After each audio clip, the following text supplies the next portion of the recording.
Hi, and thanks again for joining me. My name's Netty'D, also known as Netty'D.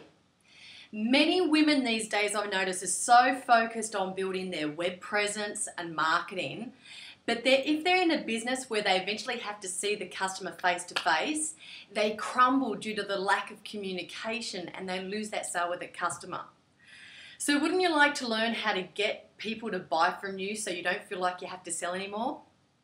Well, when it comes to being strategic with your communication in sales, men definitely have more natural ability to have structure in comparison to us females.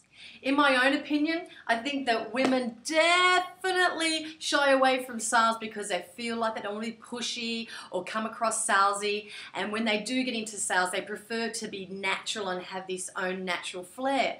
But I tell you what, your natural flair generally sucks, and that's being true. It couldn't be more further from the truth that structure makes you sound pushy. It'd be like a football player saying that he doesn't want to learn any more football techniques to improve his game because he wants to look more natural on the field. How would you feel if I could show you 3 secrets that if you were to do them, it would 1, give you more structure, 2, help you close more sales, and 3, not sound pushy? Sounds too good to be true? Well, let me share with you.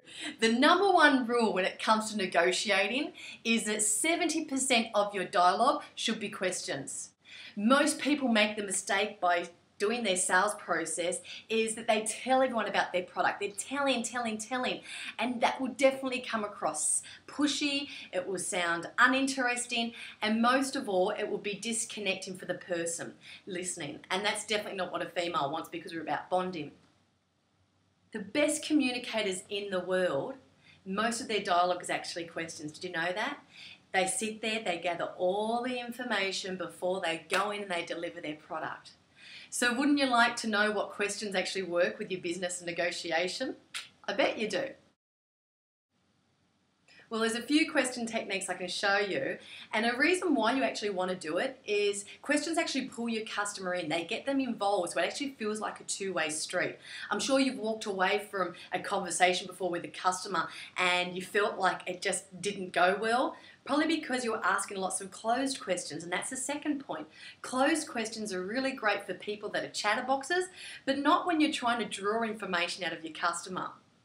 And thirdly, it helps you control it. Just think, if you have a customer that calls up and asks about the product price, and let's just say you might have a premium price for your product. So you like to build some value before you go and give it out over the phone.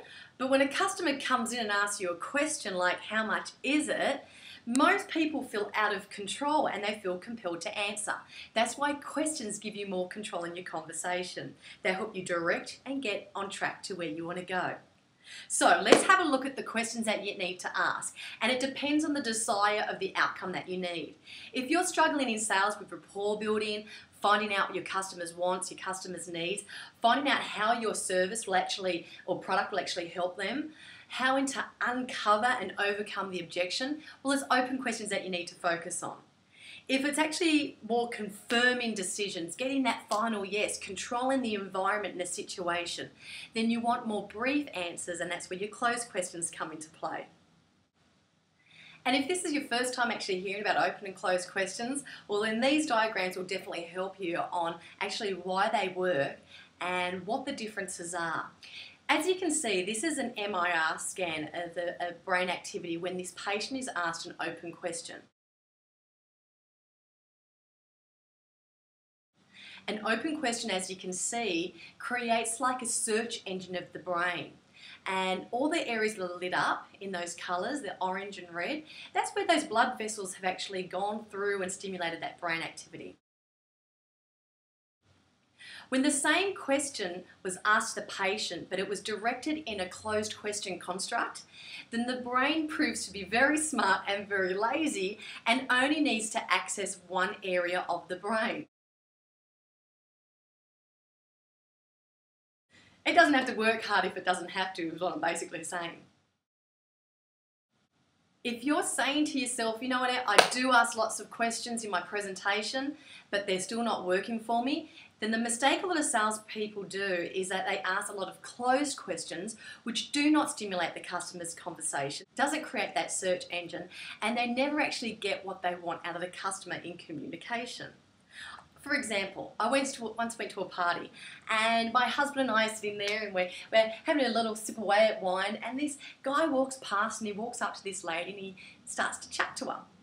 And we think, oh, this is quite interesting, and we have a bit of an eavesdrop.